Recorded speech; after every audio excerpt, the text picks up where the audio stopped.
Hello, and welcome back to another episode of the Emotional Mastery Podcast. I am your host, Rochelle. This podcast started as a space to use my voice, to share my journey of healing, and it's turned into so much more. It's a space about all things emotional because for me, learning to self-regulate and accept what I was feeling was game-changing.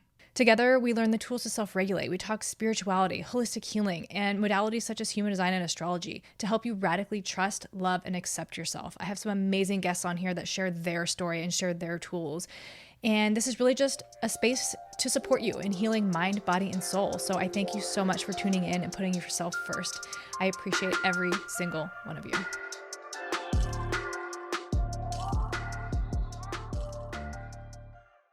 Welcome back to another week, another episode on the podcast.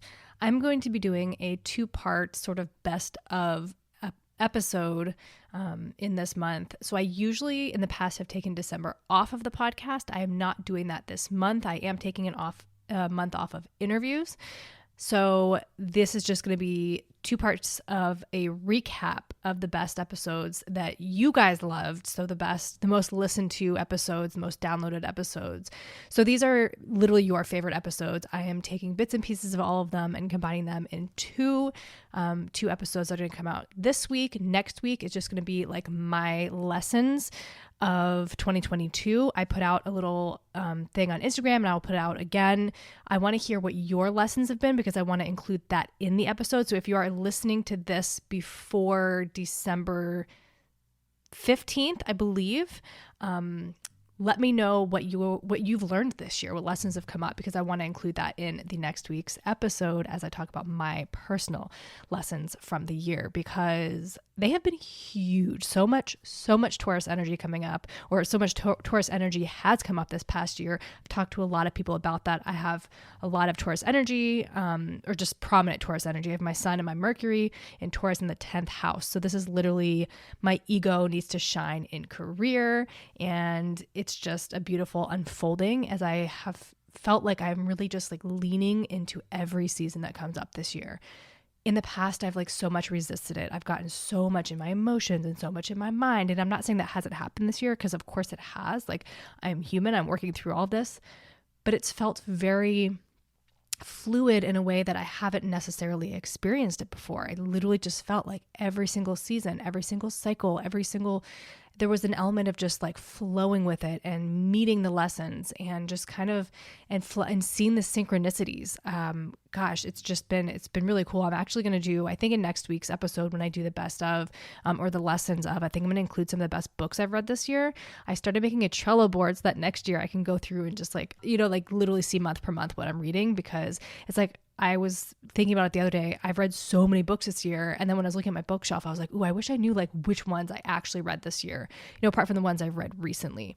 So I'm definitely tracking that. So next year you'll have like a big one with all the books I'm reading, but I always talk about it on here and Instagram. So if you follow me on there or the newsletter, you're always going to get kind of like tidbits of what I'm reading, because I usually put a quote on the Master Mondays newsletter from a book that I'm reading. So if you're not on that email list, if you don't get that Master Mondays to your email, you can sign up below. It is literally a human design lesson, astrology transits. I talk about the podcast update on the podcast, attachment theory, and then just kind of like anything that's really like calling to me that week, any major lessons that I'm learning that feel very collective, or anything that's just kind of like, any pings I get that I feel need to be talked about in the newsletter. Just so it's literally meant to inspire you on Monday, right? So again, the link for that is going to be in the show notes. But yeah, this year again has just been so big, and just like following and being fluid with it, and following the synchronicities. And in recapping, I'm two of the biggest. I mean, it's been the year of the body. 100%, which makes so much sense with Taurus in the North Node, right? And in Scorpio on the South Node, and just all the massive Taurus transits and energy that have been going on. But the two biggest like shifts to my health this year have been getting off of birth control in February, which really helped oh my gosh, it shifted so much. I mean, it was like night and day from before birth control until after birth control. And getting off birth control just in itself allowed me to connect so much more deeper with my body. I have a whole episode on that. I'll link it in the show notes. Just really allowed me to connect with myself in such a beautiful way that then I was so much more able to see like what really felt good and what really didn't feel good, right? And kind of like tapping into that. And so then the end of this year ended with September 27th was my very last alcoholic drink of the year.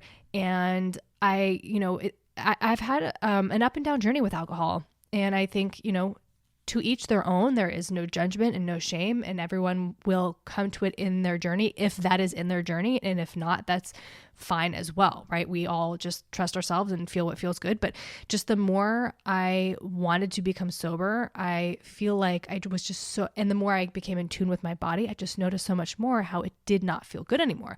Like I would have a drink and I wouldn't be able to sleep. I would feel anxious the next day. I just did not feel good. And I was talking to somebody few days ago and they were saying that they were really anxious. And I just asked, I was like, have you drank in the last couple of days? Because usually alcohol will make you anxious, obviously the next day when you're hungover, but also 2 days after, right? You'll get that emotional sort of hangover, like anxiety. And and they said that they had a drink. And so it is just like really noticing that your body, and don't judge it, right? Just witness it, observe it. That's another thing that I feel like the back end of this year has been really empowering for me in being able to, probably because I stopped drinking, right? The anxiety wasn't clouding all of my judgments, right? It wasn't clouding the way I felt about myself or the way my body felt, but I was really able to just kind of more so be like, that's interesting. That judgment that's coming up, that's interesting. Or, those shadows that are coming up, that's interesting. Those negative, quote unquote, perceived negative thoughts, those are interesting. So yeah, it's just been a really beautiful year, and I will get more into that next week on the episode. But this episode are half of the best of this year that you guys really loved. I have Stacy Fayling in this episode, Sarah Cohan in this episode, my own personal microdosing lesson in this episode. The next one is going to have Bijou, the mushroom mamacita. She's in the next one. Joelle from Alohi Maui, and then a clip from Micki's channeled lesson for me. And those were, some of your favorite episodes this year. So I want to just kind of say, like, I feel like every single time I interview somebody, it's always exactly the lesson I need. It's always what I'm going through. And especially, I feel it during the interview, but it's even more so when I'm editing it. I'm like, oh my gosh, this is the message my soul needs right now. So it's always divine synchronicity. But Stacy Fayling, it was such a beautiful conversation. She had just launched her podcast. And she recently hit a really major milestone in her podcast. And I noticed myself feeling a little bit of envy, right? Where I was like, ooh, like I've been doing this for X amount of years and she just started, right? It was kind of like that jealousy, that envy that came up. But I was also able to be like, okay, that's interesting. I'm feeling envious. And also I can sit here and feel that because I know where I'm headed, right? And be able to applaud and support her in her journey. It is beautiful what she is doing. And I'm going to link her podcast down below. Like, please go give it a listen. Like it was such a good episode. You guys loved the episode. Stacy was awesome. It was so nice to connect with her. And I'm so like, literally just, it's beautiful to watch her podcast unfold and her unfold and everything. So, but I did notice that came up. And so again, like just lessons everywhere. If we can like observe everything around us, like there are lessons all around us, right? Like the people that come into our lives are a lesson. Like everything that the divine is bringing to us is a lesson. Sarah Cohan, she is a 6'3" projector. So I feel like so much of a mirror element there. I learned, in this episode, we recorded the beginning of the year. Actually, I think we recorded at the end of 2021 and it came out in the beginning of the year. But, we talk about attachment theory, we talk about yoga nidra, and there's so many things that like through her have now become major parts of my life. Like she talked about yoga nidra, and the 6'3" in me is always experimenting, right? So it's like, this is the beautiful thing about having a podcast is I get to learn all these tools and modalities and try them for myself, right? Which can become overwhelming, but I'm always going to try everything. Like if somebody drops me a link and it's like, oh, I wonder if this is any good, I'll be the one to try it out for you. I'll let you know what I thought. But yeah, during this conversation, she had talked about yoga nidra, and I went and specifically the yoga nidra that she talks about Attuned to the Moon, I started doing those yoga nidras, and then I got involved in the astrology cohort, the year-long astrology cohort, and Jana Romer is absolutely phenomenal. I mean, like the way she speaks about astrology, I would love to get her on the podcast. So that is one of my goals for 2023 is to get her on the podcast, because she is just, I mean, it's almost like no words can describe the energy that she has and holds, and the way that she presents and puts forth astrology. It is so much deeper than just like learning about the signs. There's just such a beautiful, it's like poetry, the way she speaks about it. So that is, watch out for that. I'm manifesting that for 2023. And then attachment theory, I had heard about it before, but Sarah and I kind of like dug into it a little bit. And then I started going down the personal development rabbit hole. And then I signed up for the integrated attachment theory certification, and I just finished that. So I just have to take the test and I am officially certified. But the subconscious reprogramming tools that I've learned through there have been life-changing, and it's completely transformed the way that I do coaching sessions now, and the feedback has been great. And so again, like following these synchronicities, these things that come into your life. And so I'm so appreciative of Sarah, who also just had a baby. So congratulations to Sarah and her beautiful family. And then I talk about another episode about my personal microdosing lessons. So I started microdosing in February, I believe it was. And yeah, talk about it all in the episode. Again, all of these episodes I'll link for the full episode as well if you have not listened to them. So you can just pop down and listen to whatever one piques your interest. But yeah, I started microdosing in February, and I was almost like afraid of it. The very first time I swallowed the pills, I was like, oh my gosh, can I throw this up? Like, I don't want to like freak out. And of course, like it is such a minor. I mean, it's less than a glass of wine. It's less than like, I would say it's like a glass of wine in the way that it makes you feel, but it's so powerful. And plant medicine is super powerful and super potent. And mushrooms was something I never touched in my youth. I wanted to, but I didn't. And as I've learned more about it, I'm so glad that I didn't, because so often it's like we are not energetically or spiritually or mentally ready for the power that these plants hold for us. And so we do them recreationally, and there's so much stimulation. We're not being intentional. And it can be a scary thing when you have all these things coming up and you're not supported. You're not in any way prepared for what can come up. I was speaking to somebody and they were expressing their very first mushroom trip, and they weren't prepared at all. And they were saying like months after that, it affected them. And so it's really like honoring and respecting this plant medicine. And I was reading a blog or an email that was kind of touching on this, and it was talking about, ancient civilizations and ancient cultures. Like for them, it wasn't just like I'm going to do ayahuasca today and deepen my spirituality. I mean, it was like preparation in order for these ceremonies. And so like kind of like coming back and remembering that and the power and how deep these go into our history, and being able to have respect for that and honor that in a beautiful way. And, spirituality, I just read Tantra. It was a phenomenal book, and Tantra believes that enlightenment can happen just like that. And then yoga is like the gradual development of the self, all these spiritual practices that will bring you to enlightenment. I don't think there is a right or a wrong way. I think you can do yogic practices and then have that that kind of like in the moment enlightenment but there's a lot of work that goes into it.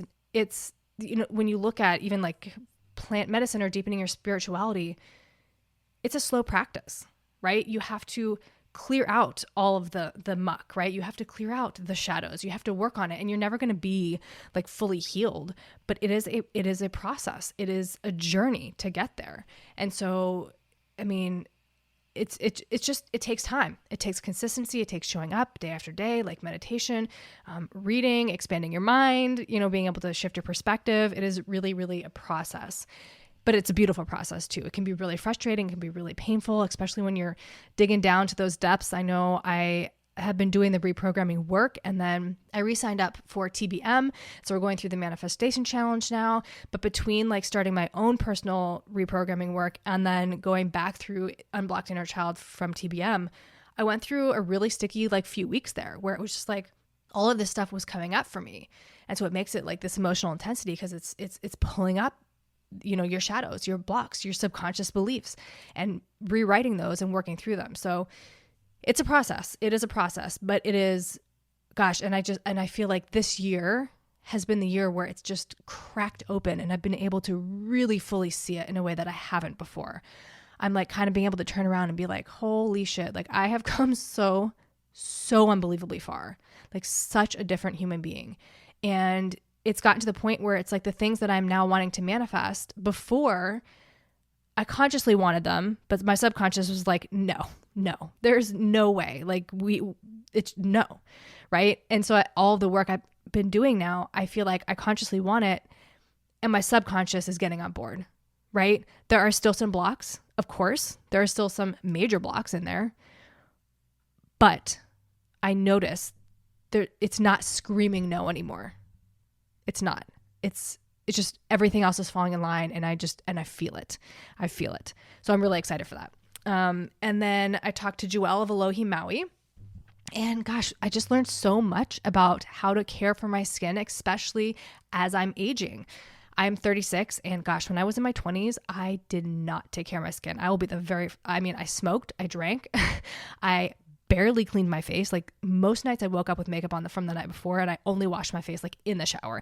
I had no practices to take care of my skin, and I'm fortunate that my skin is not worse than it is, because I believe that my skin probably has taken a beating, but our body is beautiful, and but I've always eaten healthy, right? I've always kind of been more conscious of the food-wise health aspect of it. Even if I, smoked and didn't take off my makeup. I quit smoking at 28. So I'm almost, 9 years, just about 9 years ago, I quit smoking.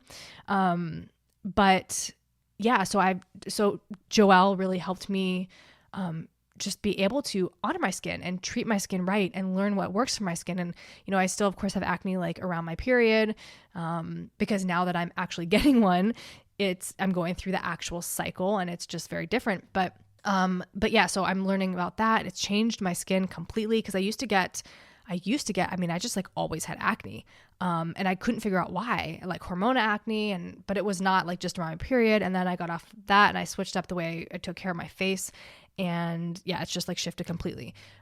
Once I quit drinking, I noticed I was eating more sugar. And so the breakouts have been more, but I know it's because of the increased sugar intake, which I'm working on, and I'm have started to let that go a little bit, because it's not as intense of the need for that. So that's getting cleared up. But yeah, I learned so much about my skin with this episode with Joelle, and really just, honoring and respecting her integrity, her sustainable practices, how she honors the indigenous culture of Hawaii. I mean, it's just absolutely beautiful. And I interviewed Joelle again for the podcast that will be coming out this coming next year, 2023, on really, really diving into skincare and how we can take care of our skin. So that's really exciting.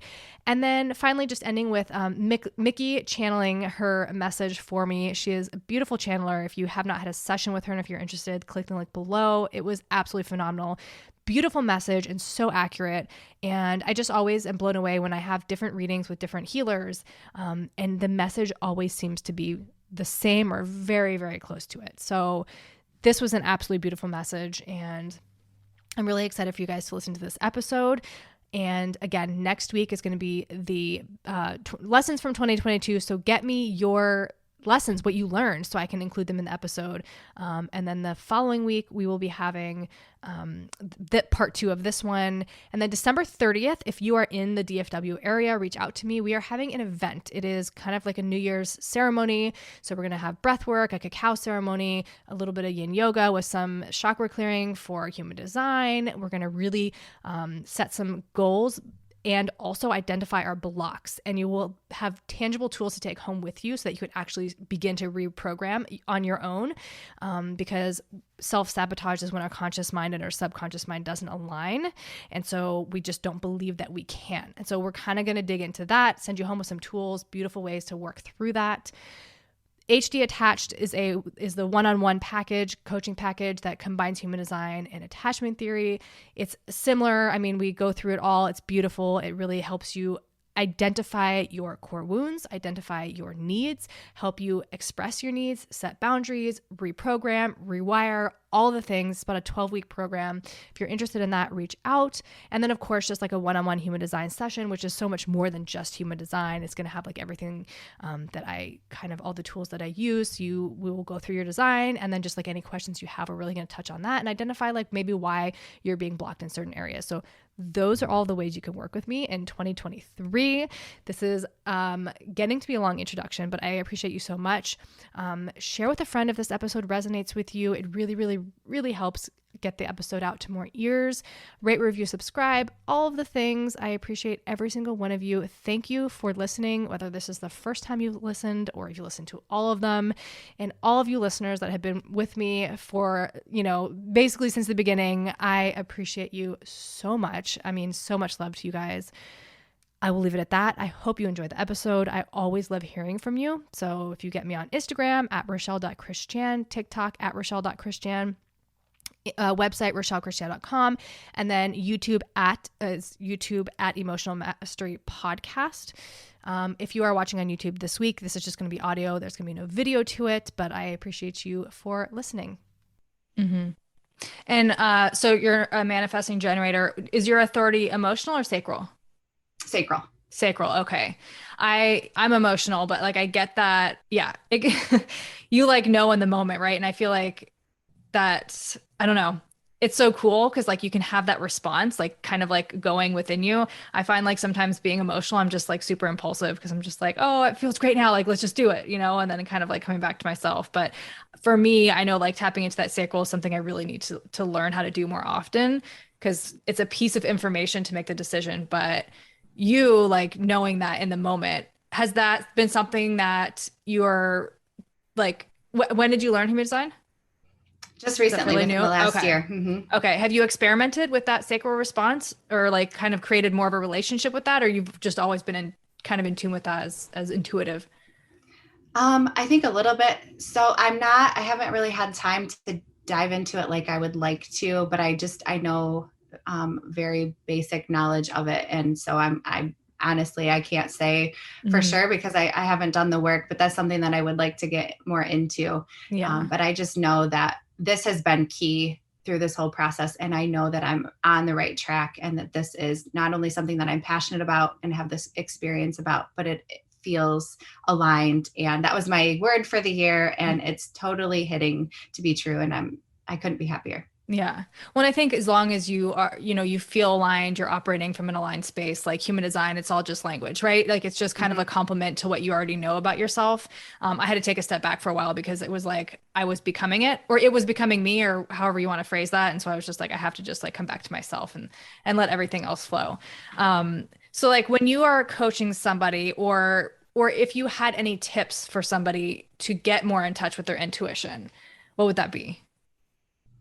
Doing that inner deep work really, sometimes it can be painful to go backwards, but I feel like we're told a lot of times to look into the windshield because it's bigger. And I'm a big believer in that. I feel like it's very important to have our dreams and to move forward. However, I think in order to get unstuck and to really figure out and be in tune with who we are, we have to figure out where we came from.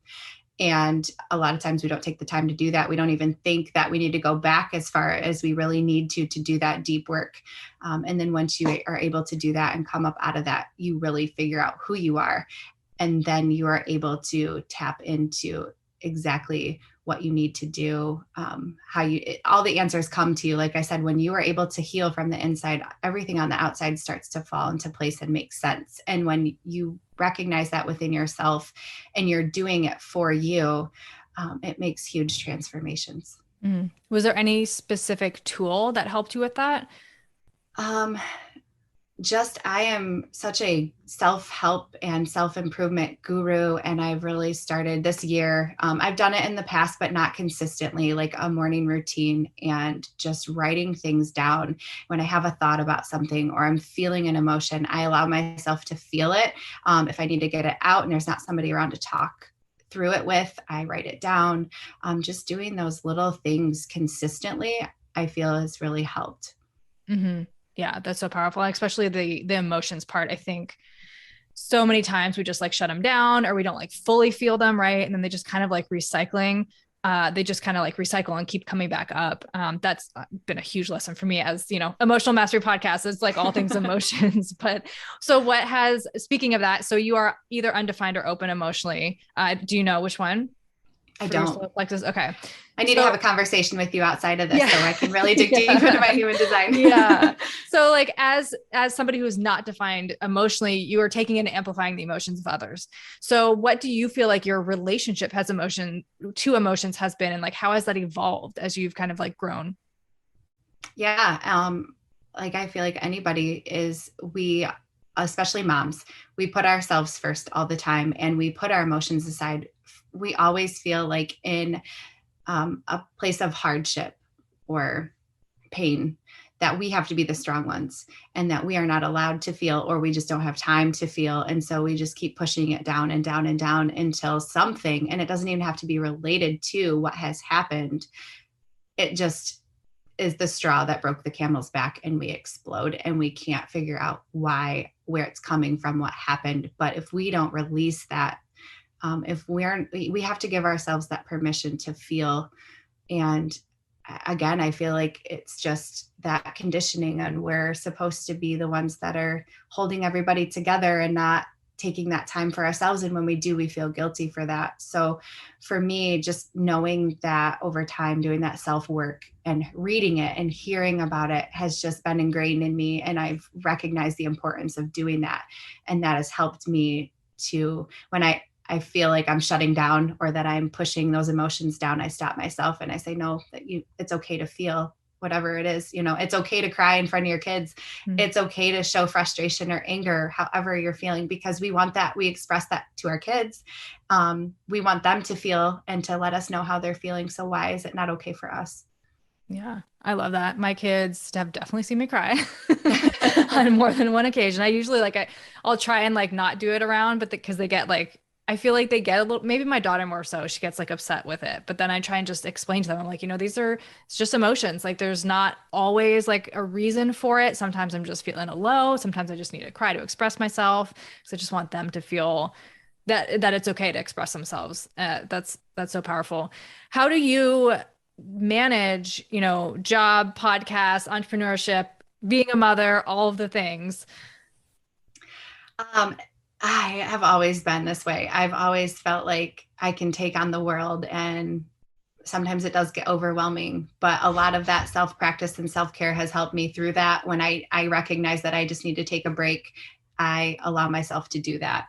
Time management, I've always been very organized, which helps. My husband stays home with the kids during the day, and I am blessed to have a job where I can work remote for now. So that's been really helpful. But I prioritize, and I make sure that I make the time for the things that are important to me. And that even though I have so much going on in my professional space, I take time for that personal space as well. And I really take time to prioritize me.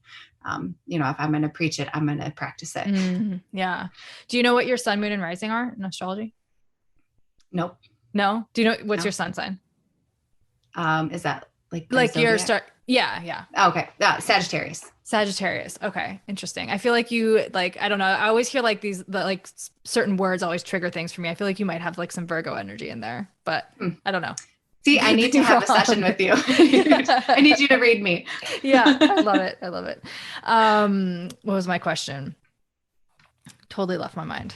That's okay. While you think on that, I did want to mention when you were talking about emotions and your kids and allowing them to see you feel, I feel like that was a really good healing tool for my daughter and I when we did have that breakup and she was going through all of that, to see me as a human and to be able to come to me and ask me questions about it, and to, see me cry and have those conversations with her brought us closer.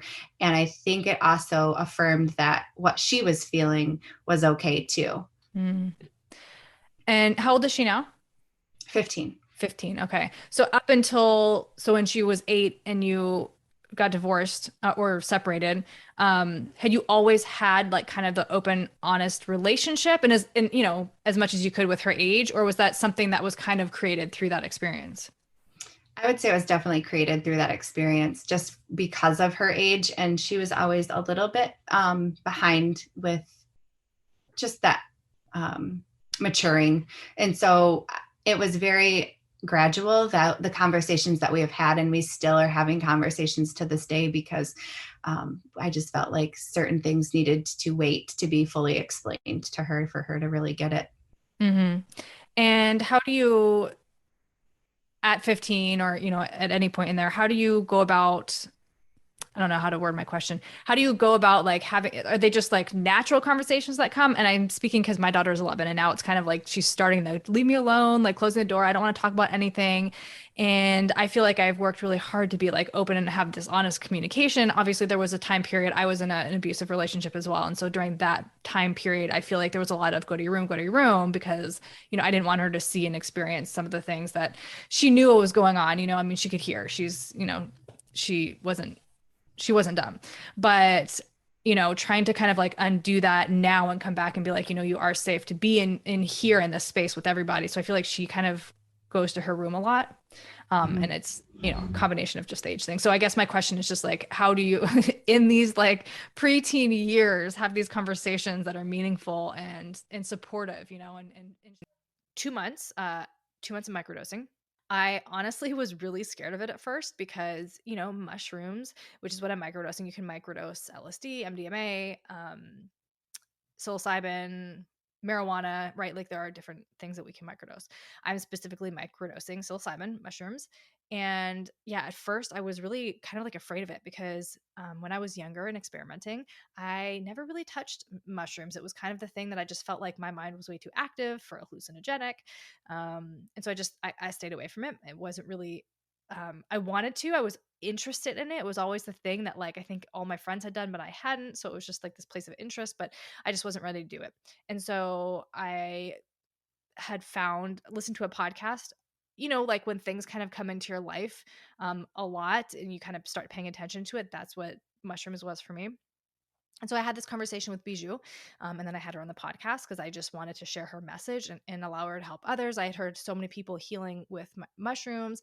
And then I got the book, How to Change Your Mind, which I will link in the show notes too. And yeah, it convinced me, right? It convinced me that this could really help me.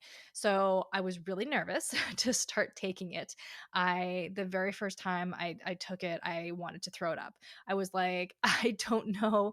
I didn't want to like trip. I didn't know what I was going to feel. I didn't know any of that. And so it was kind of really scary. So, but when I set my intention, I set my candle, I set my incense, I really knew that I wanted to do this. I knew I was loved and supported and held by the universe. And I wanted to really like show that to myself and have this space and do this by myself rather than maybe a facilitated session. And so I kind of had a little bit of a panic attack at first. I ingested it and I was like, oh my God, like, can I get this out of me? Like, what is going to happen? I was home alone. So, I didn't want to freak out by myself. But I knew that I had support if I needed to call on somebody, if it got too intense, that option was available for me. So I got in bed to do a meditation. And it was very gentle. It was very loving. It was very soft. I just felt so warm and held. And it wasn't like I didn't even feel, if anyone was listening has smoked marijuana before, like I didn't even feel like I was high, like in comparison to that. It didn't even feel like I had had a glass of wine. It was just, all I can explain is it was just this really gentle, soft, warm, loving feeling. I just felt really safe. I felt really calm. And so I did a meditation, just kind of like opening my mind and opening my heart. And yeah, it felt really, really good. And so I'm very intentional when I do microdose. So my protocols, I do it every other day. I did take about a week off at the end of, or mid, like somewhere in the middle of 2 months. So, my mushrooms are non habit forming. They are not addictive. But if you do take them like daily, you will create a tolerance to them. And so that's why it's recommended to either take it every other day, or sometimes you can take it 4 days in a row and then take 3 days off. Maybe you take it, having some space in between is really helpful in just like allowing the potency of it to hit you. But when I first started taking it, I know how I can get, with whether it's alcohol or marijuana or whatever. Sometimes I do just chase that feeling of being high, but I didn't necessarily feel that here. I just like, I kind of slowly upped the dosage that I was taking, not like extreme. I'm currently taking 0.1. And so that's really not a lot, right? Like in comparison, it's not like going to make you trip or anything like that. Again, it's really gentle. But it really does work in the background. And so when I do it every other day, and I'll do a meditation. So sometimes I do a DI, sometimes I just sit with myself. I cleanse my chakras, tap into the Akashic records. I just have that space, and I set that intention that with this, the time that I am the 30, 45 minutes, I want to actually heal. I want to work on my healing, because mushrooms, they are proving they actually help rewire your neural pathways, right? And this is how we heal. This is how we change. And whether it's through meditation, whether it's through journaling, taking action in times when you maybe would have not taken action, right? These are the things that are changing our brain. And so this is just such a beautiful support to really help. And so when I first started, let's say like within the first week, I had a lot of anger bubbling up, which kind of made me a little nervous, because I don't have a great relationship with my anger. I think I've always been afraid of anger from other people. I've always felt responsible for other people's emotions. So I'm always trying to not make people angry, that people pleasing tendency in me, because I definitely have a fear of anger. And so I felt a lot of anger bubbling up, a lot of having to do with people or relationships in my life that I hadn't set boundaries with, things that I hadn't said, things that I kind of let slide, but like I was not actually okay with letting them slide. And a lot of this stuff came up that was forcing me to face it. And that's what I've noticed, is just a lot of this stuff that I cannot ignore anymore. And like I said last week, in the episode, there was a situation that I got really angry around, and I expressed myself. I feel like, I don't know, I can't tell you what the perception was of my quote unquote, I'm air quoting here, expression of myself. For me, it was an expression, because I don't usually ever say anything when I'm angry. I'll just be like, I'm fine, I'll deal with it later. But I've noticed that even in little ways, like even just being able to say, I am angry right now, that is big, right? Because that is acknowledging, that is creating acceptance and awareness of that feeling of anger. But I have noticed that because anger is the thing that I've always avoided, anger is the thing that I've always like not dealt with within myself, that is what's coming up a lot, in little ways. And it's not, when it does come up, it's not overwhelming, it's not overpowering. It comes up and it's kind of like right there in my face, and I know I can't ignore it. And so then I find a way to process it, whether it's like dancing or a workout or I journal or meditate, but I somehow, or if it's just expressing to somebody like, hey, I'm mad. Like, I'm so mad right now. You did this and it really, really rubbed me wrong. And we're like just gently saying it, like at work, somebody did something that made me mad. And normally I would just like sit on it. And then I'd be like, kind of like mad at them for the rest of the day. And this person was like trying to talk to me. And I was just like, no, like I'm mad that, I'm kind of really mad that you did this XYZ. And it was fine, right? Like it was accepted and I got over it. And that's what I've noticed. Like now being able to face these emotions, I cycle through them so much faster, right? I'm not holding on to it. Like a couple weeks ago when I expressed anger to somebody, it was just like, honestly, almost immediately after I expressed it, yes, I still felt the emotions, right? I still felt sadness. I still felt like grief for like that relationship that was or wasn't or whatever, right? I still felt those things, but the actual anger, the intensity of the emotion, I was able to cycle through really quickly. I've noticed I've had a lot more patience and compassion with others, right? Understanding that, we're all here on this journey, going through, experiencing what we're experiencing. And having compassion with that and being able to kind of see others from this higher perspective. And I'm also able to see myself from this higher perspective, right? I'm able to kind of detach from my emotions. So like I am feeling them, but I'm also observing them, right? It's like, yes, I'm swimming in them, but I'm not like being swallowed by them. I'll say that. It's like I'm kind of like hopping in and out of them, and I'm able to observe them from a different space, right? Like when I'm feeling sadness, instead of just being swallowed by the sadness and consumed by the sadness and not being able to pull myself out from the sadness, yes, I'm feeling it. I'm having those moments where I feel it in my chest. I feel the heaviness. I feel the sadness. I feel the pain. And sometimes I cry, right? But then I'm also able to observe it and just be like, this is why I'm feeling this way. So what can I do to like not? And just being able to take that mindset of just like, everything is happening for me. Like this is showing me something. And whether, say if it's a relationship or a situation like that's not right now, right? Like being able to know like, hey, if this situation is meant for me, whether it is today, whether it is 2 years, whether it is in 10 years, right? Like it will be for me. And with that compassion being, like understanding that maybe others aren't where they need to be. Others are working through. And it's kind of also a humbling thing too, where sometimes if I'm in an emotion, I'll just have like my higher self just be like, Rochelle, it's not always all about you, right? Like sometimes we are playing a part in somebody else's life, right? And so, yes, we are learning a lesson too, but maybe that lesson is actually more for the other person. So kind of being able to take a step back and see that. And it's just, it's allowed me to really connect and tap in a greater way with source. And I read in the autobiography of a yogi when he was talking about psychedelics, and he was saying it kind of it brings you to like the window, right? Like you can see the other side.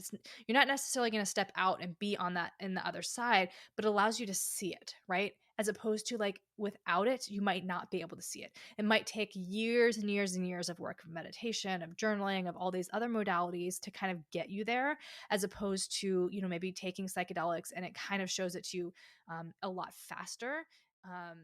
And so you're just kind of able the synthesis of astrology, the Kabbalah tree of life, the Chinese I Ching, quantum mechanics, and I'm forgetting one: Kabbalah, Chinese I Ching, astrology on the chakra system.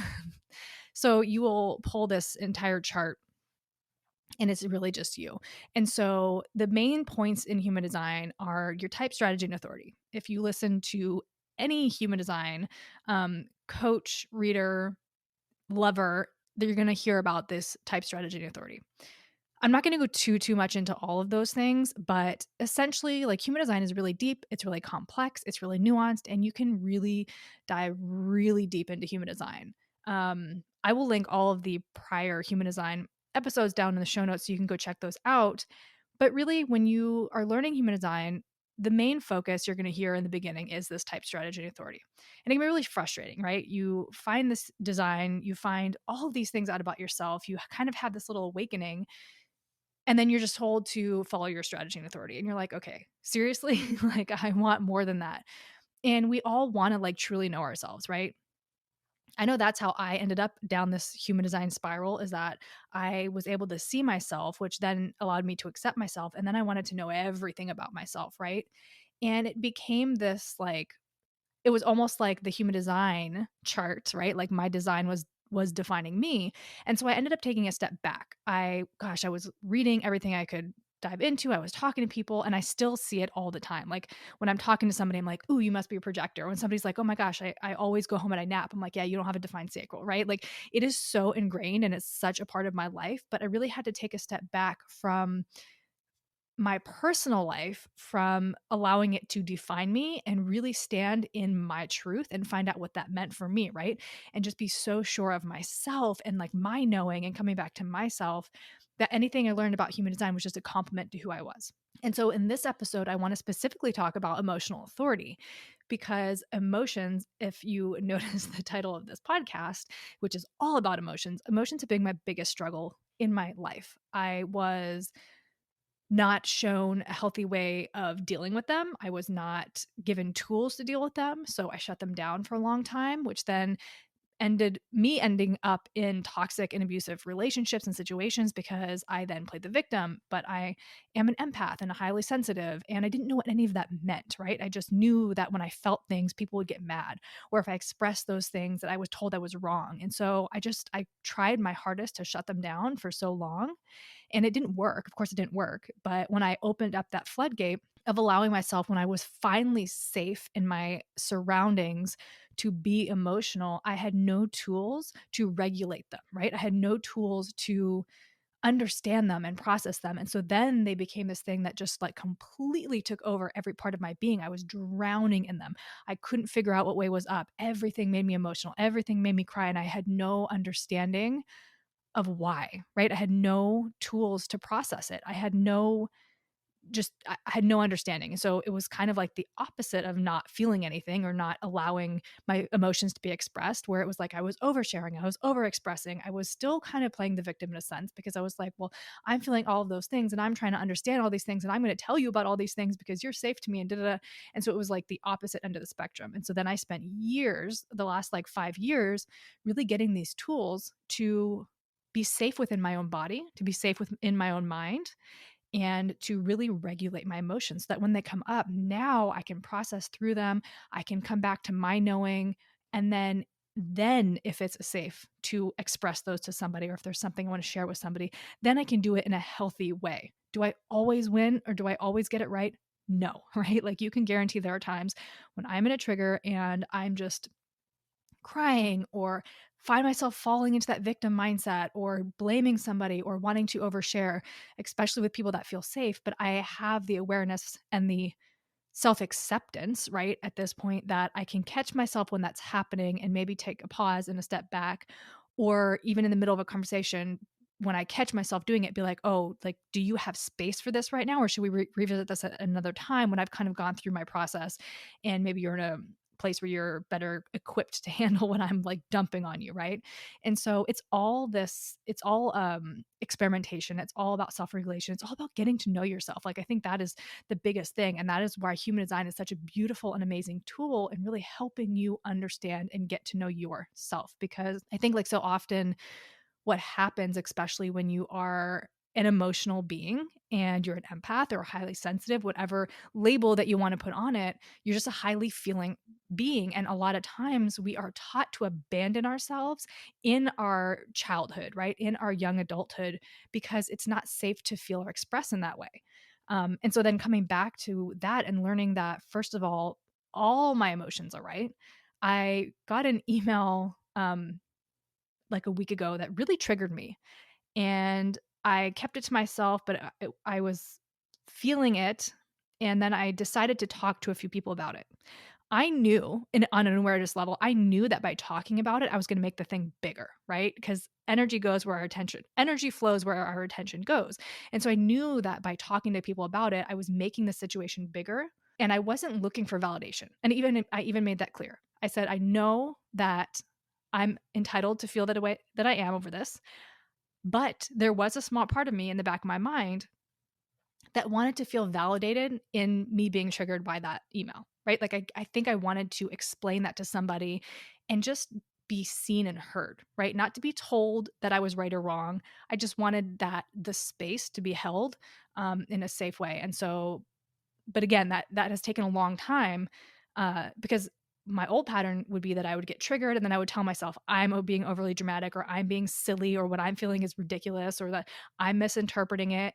And I've really just come to understand, like, no, like, my body is telling me something, right? So whether it is quote unquote justified, or whether I'm quote unquote being overly dramatic, I'm still justified. Like, there's a reason my body reacted the way that it did.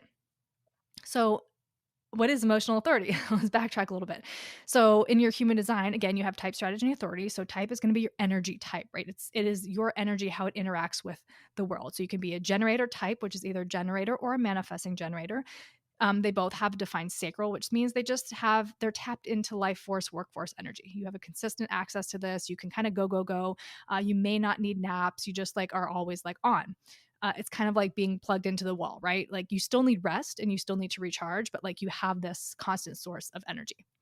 Then you have projectors, which do not have that defined sacral. So projectors, they don't have the defined sacral. They may need to nap a little bit more.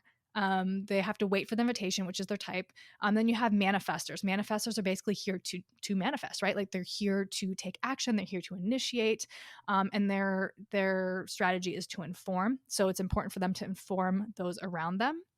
And then you have reflectors. Reflectors are completely open. So which just means they are a complete sponge to all of the energy around them, right? They're literally here to taste the world. They're here to reflect their environment back. So they're so important. They're about 1% of the population. And so you have type. That's the type. The strategy, again, generators is to respond, to wait to respond. Manifestors is to inform and then initiate. Projectors is to wait for an invitation. And then reflectors are to wait for lunar cycle. which just gives them an opportunity to go through all of the types, all the strategies, all the authorities throughout that lunar cycle so that they can actually taste what works for them and what doesn't, what their truth is, right? So, and then you have your authority, which is basically the way that you make decisions, which is the way that your body lets you know if something is for you or not.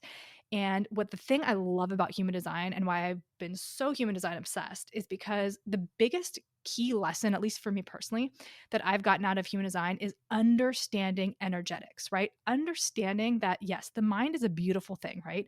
And it's here to take in information. It's here to process things in a sense. It's here to like store all of that. And it's intellectual and it's beautiful in that way, but it's not here to make decisions. It is not here to make decisions. So you can take the information you get in your mind and use it as information for your body to properly respond. But your mind is your ego, and your mind is always going to question something. So you can make a decision in your mind. Like if you're trying to choose a job, right? Say you have two options, you don't know what you're going to do. Human design tells us to maybe take the information, right, from our mind, like the pay, the this, the that, and the other thing, the hours, the benefits, all those things, whatever. But what's really ultimately going to make the decision is your body. You can pick mentally, okay, on a mental level, I have one job that's paying me $20,000 a year more than the other one, has excellent benefits. The other one has no benefits. The other one is $20,000 less. The other one is 20 more miles away. But my body may light up by that job as opposed to the job with the higher pay and the higher benefits. And should I take the job with the higher pay and the higher benefits, I'm not going to be in it, right? Like my body's not going to be in the spiritual world. I guess we are. Like, damn. After the rebel, like, kind of sifted, I was left with like, okay, I had to just rely on myself for my own spiritual connection. I can't rely on these communities. I can't look outwards. It's time for me to start looking inwards. And so I went back to just a good old fashioned meditation practice, ideally 10 minutes a day minimum, more if I can. And that with moon ceremonies on my own has just been really healing and profound. Yeah. It's been my meditation. journey. Yeah. Meditation is so powerful. I do try to do like 10 minutes, but you know what? Like in the beginning, I was like, I need to do like 45 minutes and I'm like 15 minutes in and I'm like, am I done yet? Yeah. It's like, it gets to be so intense. So yeah, I don't think that we need to I think we always, we think that we have to do like these crazy intense, but like it's even 5 minutes, right? Like starting where you're at. But like something that came up like as you were talking. So like when I originally started going to church, I chose a non-denominational church because I was like, I grew up Roman Catholic. I always felt a lot of shame in the church setting. And one thing that like the pastor had said like during this was like, they were up there and they're like, we're here telling you our interpretation of the Bible, right? Like we're telling you what comes to us, what messages we receive. They're like, but we would urge you, go home and read it. This is why we talk about like, reading it. And they're like, go read it because what you perceive from the text is your truth. And I was like, wow, I've never in a church experience had a pastor or a priest or anybody urge me to make my own connection with the Bible. And I think like that was like so powerful for me. Like I didn't continue to go to the church because for certain reasons, because I chose to come to myself within that. I think that empowered me to understand that I can have my own connection. And although the church space, there's an energy there that is beautiful, it wasn't necessarily for me. There are certain things that I have different perspectives on that became apparent like the more I went. But I thought that was really cool. Like I had never been in any sort of religious, building that empowered me in that way. So that was really cool. But I love that. I wanted to go back to moon ceremonies for you. So like, what does that look like? What is do you do it new moon and full moon? Yes. And I host them as part of my membership for Lit AF listeners. It's called Magnetic AF. So for these moon ceremonies, what I do is a yoga nidra based on, and I actually left a huge part out of my story, which is tarot, but I'll touch on that. So I do a yoga nidra based on what's going on in the stars, the astrology signs, and then also tarot cards as well. And then I'll put together journal prompts and then some sort of embodiment exercise. So sometimes that means like a dance party where I get to curate a playlist, which is so fun. Or like a shaking exercise, or sometimes it's like a hypnotic meditation. It's different based on like whatever new moon we're going through, whatever like, celestial events are happening. So it's super fun. I fucking love it. So that's what I do for my moon ceremonies. And then this tarot component is like, that is how spirit speaks to me. Like I started doing tarot. I was, for my 1 year anniversary of the podcast, I hosted a wellness fest, and one of the workshops was on reading tarot. And so my really good friend hosted it. Her name's Natalie Lobo. She's a sound healer. She's amazing. And she just did this like hour-long, easy peasy breezy like tarot sesh. And it just kind of lit a spark in me to explore that a little bit more. And I started, kind of combining like a bit of an Akashic prayer, like just saying like, beloved beings that hold love for all of human creation, spirit guides, whoever I want to be talking to. Sometimes I get to talk to famous people. Sometimes it's like, who are usually, dead, like Carl Jung, Albert Einstein. Like, give me some answers, guys. Like, I want to know. Or it can be like ancestors, that kind of thing. Like, I will invoke them into my session. And I've also really created a very strong dialogue with my spirit baby, because I experienced a miscarriage a year ago. And oh my God, these card sessions are like, it's crazy. The cards have never lied to me. When I started doing it, I asked the cards, I would just ask them about like podcast interviews that were coming up. And it was weird. Like, this isn't actually how I use tarot now, but it would tell me like what would be happening in the interview that I would be processing. And so I pulled some for an interview and I got the 5 of Pentacles, and I was like, oh, like that's kind of a rough card. Like, I wonder what's going to happen. And then the guest rescheduled, and I was like, oh, okay. I think this card was for the guest. Like, now I kind of was ready for it versus, sometimes I get really flustered when a guest cancels or reschedules. So the cards have just given me this amazing support that I've been asking for, but couldn't find in any other way. And now I turn to them for everything. If I'm having a rough day or I'm questioning, tough meeting, if I have some questions for my spirit guide, and like, actually the conversations that I have with my spirit guide I have found to be the most healing. And Did you like formally learn tarot, or you're just very intuitive with it? And like when Both. You pull a card, you just, okay. Both. So when I took the workshop for my friend, I was kind of like, okay, I would lay out the cards in order for hours, for nights, and I would just stare at them. I'd just be like, okay, what is this story here? What is this suit about? What is this arcana about? Like, what is the transformation? And then I found Lindsay Mack, who's the host of the podcast Tarot for the Wild Soul. I believe that's the podcast name. That might be her course name. But I signed up for her course after, of course, binging all of her podcast episodes. And then I ended up having her on the show. She's amazing. But her course is like, I'll give you my interpretation, but I am really encouraging you to come up with your own. So the weird thing about her interpretation is like, I would look at the card, journal about it, think about it, what it meant to me, and then I would listen to her definition of it.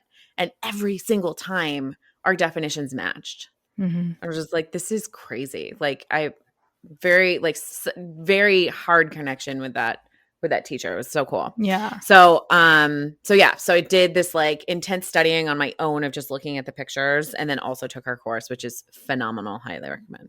I think the course is called Rewilding the Tarot. Okay.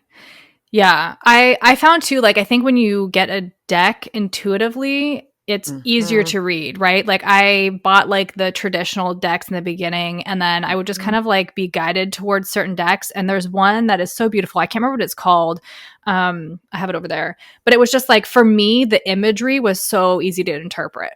What's the theme of the deck? It's all women. Oh gosh, I could grab it, but it's, one second. Let me grab it real quick. Yeah, grab it. I want to see it. I want to know it. It is Modern Witch Tarot Deck. Yes. I Yeah. have this book. I just thought it was so beautiful. Yeah. And like, just like I said, the imagery was so much easier to read and made so much sense to me. But I spent a lot of time trying to like formally learn it. But then I felt like, I don't know, time is always a thing for me because like, you know, job, kids, and then I work at night. And then, gosh, so then I felt like I was spending so much time in my evenings trying to like decipher them. So I'd like pull them every now and again, but you're reminding me to like get back to it because I do try and do them like during like new or full moon, at least like pull one. But yeah, it definitely called to me, and it's something that hasn't been in my practice much lately, but I definitely lean on that at certain times. Yeah, I love that. And I mean, my practice ebbs and flows. Like, kind of took 2 months off of the tarot recently, and now I'm just like coming back to it. Like, literally laid out all the cards again to stare at them. I'm like, okay, cool. We're back in this cycle. I love that. Yeah, I like that though. Just like laying all of them out to see, and then just kind of like piecing them together like that. That's I think I'm going to try that. I love that because it's like we're all so different, and like your interpretation, I want to hear your interpretation because it's based on your experiences and your tools and your teachers that have gotten you to this very moment. And so that's cool for me, of just having that freedom when you're reading to be like, this is what I'm seeing now, you know? Yeah. And well, and like so different. It is. And like you said, like if I'm asking the deck a question from my guides for me, it doesn't even have to be like by the book answer, right? Like it's intuiting like what it's tapping into spirit and being able to say like, okay, this is what you're telling me and receiving that message. My daughter got her first deck recently, and she had somebody was like, oh, that's demonic or whatever. And she came home like feeling all insecure about it. And I was like, listen, like if that is your connection to source, God, spirit, whatever you want to call it, I was like, if you feel like if you're called to it and that's helping you receive messages and like guiding you, don't let somebody else like make you feel shame for it, you know? But we'll see. But yeah, it was interesting. So I would love to talk about the 6-3 life too, because as a 6-3, we're not it's a rare profile to have in human design. So I'm always just like, makes me so happy when I meet someone else. I think I've met 2, maybe 3 6-3. So I would just love like learning what that meant. How did that impact you? Or like, what has your life been like? Because for anyone who is listening that maybe doesn't know what the 6-3 profile is in human design, it's basically like your personality, your sun, earth, line qualities in human design. And 6-3 is basically just like trial and error. For 30 years, we're 3 3s, which is complete chaos, complete trial and error. And I know what the experience has been for me, but I would love to hear your experience. Oh my God. I mean, it's just chaos. It's where to start, right? Chaos. Something about what you just said, and this is not normally where I start, but like when I was in my 20s, I was like, oh, I know that I am meant to live in Europe. And that is like, that's my future. Like, that's who I am. So I studied abroad in Amsterdam, and it was the loneliest, most depressing year of my life.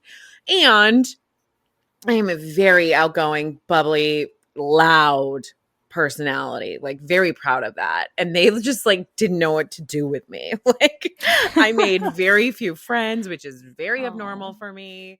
It's a problem. We want to make sure that, you know, how can we do this in a way that really preserves the island and yet allows that magic that's here to be shared with everyone. Yeah. I think COVID, I mean, if, you know, there was a beautiful part of it, the lockdown was that I think it just kind of let Earth breathe a little bit, and it allowed us to really see what we're doing to it. You know, even here in Dallas, Texas, we would just, you know, just to get out of the house, like go out and walk. And even my kids would just start picking up trash. It was almost like, because it was so quiet and you were connected in a way that maybe you just never paid attention before, that they actually noticed the trash, right? Because usually we're just so busy. So it's just like little things like that. Then we started going for walks with trash bags, you know, just, you know, so it was kind of, to be able to see the harm we were actually doing. And I don't even know if it was an intentional, I just think because things got so quiet, and Mother Nature just started healing a little bit and people noticed it. So it was a big pause. It was a big pause. And it was, you know, I know there was a lot of hardship and suffering because of it, but there was also just, at least here, an amazing sigh of relief. Yeah. I would say. And I think there's You know, duality in everything, right? I mean, absolutely. so That's for sure. yeah. Sure. So Yeah. you moved there for high school, you said? Yeah, I grew up here. I went to high school here and Oh, you did left. grow up there. Okay. Yeah, yeah. I left when I was 17 or 18 Okay. and then didn't come back for many years. I don't know. I just went to Europe. That's another whole story. Are you originally from Europe? No, no. I married a Frenchman. Okay. Had 4 children, came back here Okay. when they were grown up. But yeah, Okay. it's just a long winding circle. Mm-hmm. And as for my sign, you did ask that question. Yeah. So I am Capricorn. Okay. Taurus rising, so very earthy. I'm a Taurus surprise. sun, so I definitely connect with that. Yeah. No Love that. surprises there. Yeah. And Rahu and Ketu in the 12th and first house, which is interesting in Vedic astrology. It's the contemplative house on one side, so that I guess, you know, I do spend a lot of time in, I'm a regular yoga practitioner. I have quite a long-standing yoga practice, and now doing more and more pranayama and meditation. So this is a good place for that. Yeah.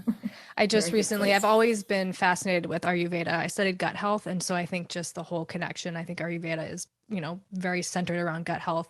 And so I just started within the last month studying to become an Ayurvedic practitioner. So I think, you know, I think it's beautiful. I've spoken to a lot of people, and, you know, you included, where it's like you grow up with the nature, right? If you grow up on an island like Maui and there's such a deep connection with nature, I just think it's very healing, and it becomes like a part of you, you know? And I think that's so many of us are just so disconnected with it, you know? And, you know, we can use food to heal us, and we can use the island and the plants to, you know, on our skin, and we don't, yeah, I think, you know, especially when it comes to skincare, we're always chasing the things that's going to make us look younger. And you had said in the beginning about, you know, I think there is this beautiful thing with aging that we just don't allow, right? We become stressed over it, but it's a part of life, you know.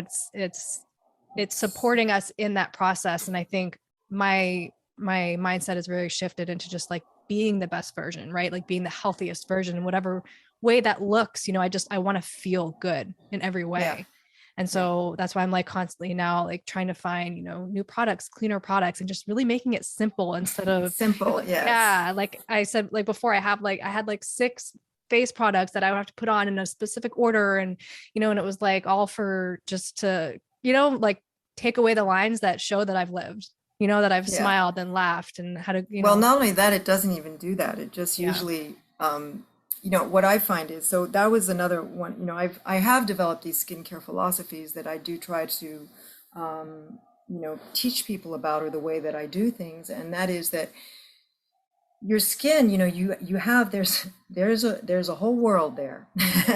There's a microbiome in your skin.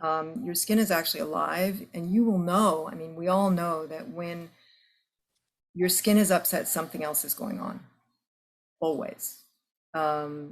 It always, you know, reflects something. And it's not, you know, that's not to say it's a bad thing, but, you know, what yoga teaches you is all pain is a teacher, all misfortune is a teacher. Like, it's all teaching you something. So it's telling you something, and you have to listen to that. So trying to block it out or make it go away never really works very well. It might work for a while, but it's never going to work definitively.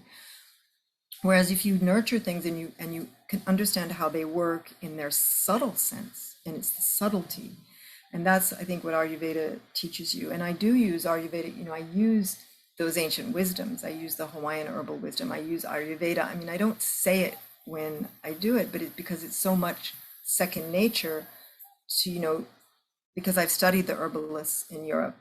I've studied Ayurveda. I understand how, you know, that works, how that science works in a very subtle way. And, you know, those principles, the yogic principles, which is such an ancient wisdom, I just find that every other, you know, it's just reflected in everything, you know, that there's so much of what they say in yogic practice that's reflected in the Hawaiian culture and their practice. And, you know, their gods you can almost draw parallels between their gods. So these energies, these earth energies, which is what the gods represent, they are really present. And, in this, going back to science, when, I found out there's a biological footprint to every single organic product, which if you think about is mind-boggling. And then you start looking at things like quantum physics and biometrics, and you realize that, it's all energy. It's all about consciousness. It's all about perception.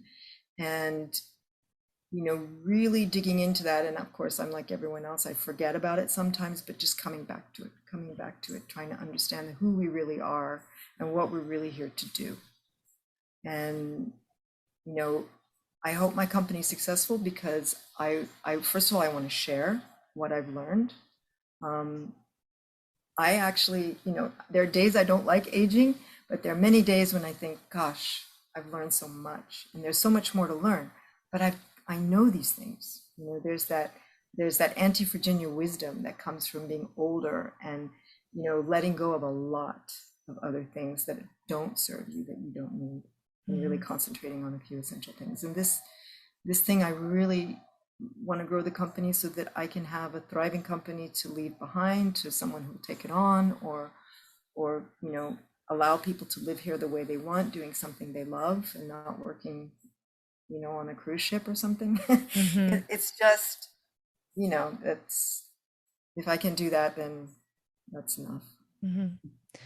And how do you, as your company grows, how do you stay grounded and stay so firm in your mission? Like, is that even an issue, or is it just like you see your goal, you see your vision, the values of your company is, just keep going back to my practice, and try, that, the Buddhists say that middle road, just trying to stay grounded and staying there. And, a lot of it is forgiving yourself. You see yourself go off the rails. I just spent Christmas with my family with COVID. It was crazy. I watched myself go nuts and become a person that I don't like at all. But in the end, it's like, okay, there you are doing it. But realizing that you're doing it, realizing that's not who you are, no matter how wrapped up you get in those emotions that are such powerful, components in our lives, feeling them, but realizing, here I am, I'm a being, I'm feeling emotions. And then if they take a hold of you and you go, and then you forgive yourself. Because we're all in the same boat. Yeah. We're all in the same boat. We're human beings. And, and the practice, for me, my yoga practice is just a tremendous tool. It's a very practical science. There's nothing, it is very practical. It's very grounded. It's very simple. I think they try to make it complicated, but it's really just very practical. And I just feel very fortunate for my teachers who have studied with Iyengar, and so it's an Iyengar practice, but then I also practice Kundalini Yoga, so the ancient practices that come from that tradition, they're just beautiful practices, and they're what I've found. They're just two simple tools that I use and I come back to all the time. And when I feel out of sorts, I can come back to that. And not getting, there's always stuff. There's always challenges, always. There's always stuff happening. Like, I did a fair right before Christmas and it kept getting canceled, and then it was on again, and then it was off again. And then when we did it, my whole tent blew away, and there I was with just a small table. And I had the best show I ever had. Yeah. So, you just have to kind of laugh and go with it, especially now. I mean, it's so obvious that to anybody who has any sense of the subtle world, that we're going through a huge time of transformation. It's uncharted territory. Everything we thought we knew, we don't know. Being very, having some humility. That's beautiful. So I'm I'm on the other side of this. Like, I hope this resonates, because sometimes you get so specific. So yeah, It So does. how do you- Like the whole, feel? like the healing thing, I think that's something I've come to realize in the last like few weeks. Where I was like, I've been trying to do this all alone and I can't, like I do need support in healing this. Like I need others to kind of, not to like tell me that I'm right or validate me, but just like there are things that I can't see within myself that somebody else can like gently get to. So just in like Right. the healing and the pain and the darkness and stuff, I started seeing like every Sunday now I go to these like energy healers, I guess is my best Okay. like they do body work, energy healing.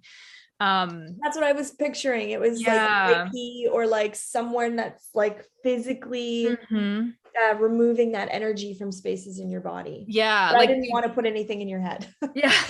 No, Yeah. they do body work. So they do like massages, or like yesterday, they just, I don't know, moved around some energy in my stomach, like my diaphragm. And then, Oh, but there's like points to it where, last week they had me visualize like where my tightness was, and it was in my chest. And they were like, okay, go in there and see what's there. And I just saw this like locked door. And so they want to explore that. And there is an element of fear because I'm just like, gosh, if I open that, like, yeah, what darkness, what like scary stuff is going to come out? Like, and can I handle it? So that really resonates. okay. I think like with the taste and thirst thing, like I feel that. And just like, I'm a Taurus sun, Leo moon and Leo rising. So I'm like all about like, like I'd love to like go out and eat and just like, yeah, like taste life. Do you know what I mean? Like, I feel like I have Yeah. such like sensory experiences with just like everything. Okay. Like I saw a video of like leaves and smells, and it's like, I'm so like transported into that. Cause like, I just feel it deeply. Okay. So like that's kind of what that like brought up to me. And then like, I also had like heard like a human design, cause like there's the cognition, like taste and smell and senses Yeah. and stuff like Your that. senses are really powerful. Mhm. That's how I felt. I'm like, they kept being so Yeah. specific with the taste and the thirst. And I was like actual food or like for life. Like I was like trying to, they're Yeah. like, they brought me back to food, like to diet. So I'm not sure what that does for you in following your joy, but it obviously is an important part of it. Yeah. Well, I think when I'm eating right, I feel right. And I'm able to like clear my body and like tap in easier. And it's funny because I feel like I've done so much work to like still my mind, and I'm always like seeking, right? Like I'm always like, but I don't tap in, or I don't like get messages and this and that. And like, I know I do. And I feel like I've cleared a lot of that out lately, but even in the last week, it has been very noisy in my head, and I haven't meditated in the way that like I know that I need to be. So they could just be like, get back on track because we're here. Because the week before that, when I started doing the Akashic records, like I felt like I was like actually getting messages, and I was tuning into myself and I was listening to myself. So Right. yeah. Yeah, the way they made me feel, it wasn't just kind of like a one-time thing. It wasn't just meditation. It was like, this is a practice that you can use all the time. Mm-hmm. Like the listening, it's like not just tuning into yourself, but like when others are speaking, like it's source speaking to you through them in one way or another. So it's like, it's not just that you've quote unquote gotten off track. It's more like, this is a practice that you can use all the time. And not that we're all present all the time. Like that's not a thing. But like, I think it was in times of conflict or challenge or like at work or whatever it is, like listening for the deeper messages in how things affect you or trigger you. Like that's kind of, that's how it felt to me. Like it wasn't just like, oh, only listen for 10 minutes a day. And then like, it's like, no, like you need to like all encompassing listen. Yeah, that makes sense. That makes sense. Yeah, definitely. Okay. Trying to see if there's anything else in here. Well, then the community piece, like, so the community. in astrology, my Chiron is in my, like the house of community in the collective. And so like, I've always, so I'm always like, I crave it so much. And like, just within my business, trying to create a community space, I felt a lot of like resistance and friction, and I've revisited it so many times. But I think like there's an element of like forcing it, that I think that's kind of what I took from what you said, right? It's like, once I do this healing and everything, it's just going to be like ease at the end of it, right? It's going to just like naturally be what it's supposed to be. That's how it felt. Like you were just going to speak about your healing and whatever you've done. Cause I don't know your trauma or what you've been through in your life, but whatever it is that you're doing, it sounds like you've already started doing it. So I think that's just affirmation to keep doing it. Yeah. What you're doing in your healing, it's like the ownership that you've taken and the commitment that you've made to your healing and learning those lessons and helping others with them.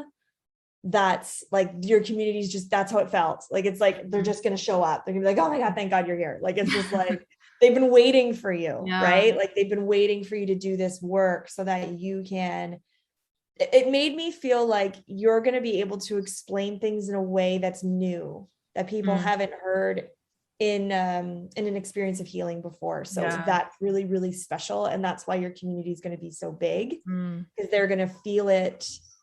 You're just going to say things in a way that's really going to click with people. And the only way to do that is to go through the fire and the darkness. That's so interesting. I was having a conversation with someone last night, and they literally asked me, they're like, how do you explain things that make so much sense? They're like, what do you do? Like, have you like practiced it? I was like, I don't know. I just try and really like believe that what I say is going to land with the right people, you know, and that's been a practice, because I used to be such a people pleaser, and I used to overthink it. And I would be like, oh my gosh, like I have to over explain it so that they really understand what I'm feeling. And then I'm just like in this practice of just like before I get on like podcast calls or anything, I sit in meditation for like 3 minutes, but I'm just like, whatever is meant to come through, let it come through for the right people, and just use me as a channel to like send that message. And then that's kind of like, and I've just felt it's flowed so much easier since I started doing that. Wow. That's so cool. Yeah. So even with like ours, when I was like so unorganized last week, I still like had a couple of breaths beforehand. Right. And I was just like, whatever is meant to come through tonight, come through. That's so perfect. I love that so much. Yeah. Do you have any questions with any of it? Hang on, I can share it again if that's helpful. But like, is there anything you need elaboration on?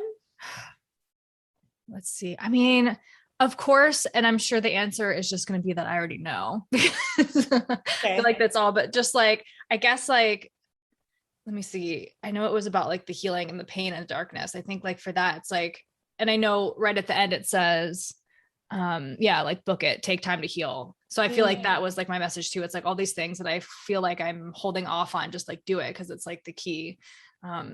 Yes. Yeah. If anything, it's just like that. It's like, is there any specific tool that they want me to have to, you know, other than, you know, being open throughout the day and listening to what people are saying, things like that, but just like whether it's meditation or some sort of like breath work or, you know. Yeah. I mean, it sounds like you're already doing it on Sundays. It felt like that body healing.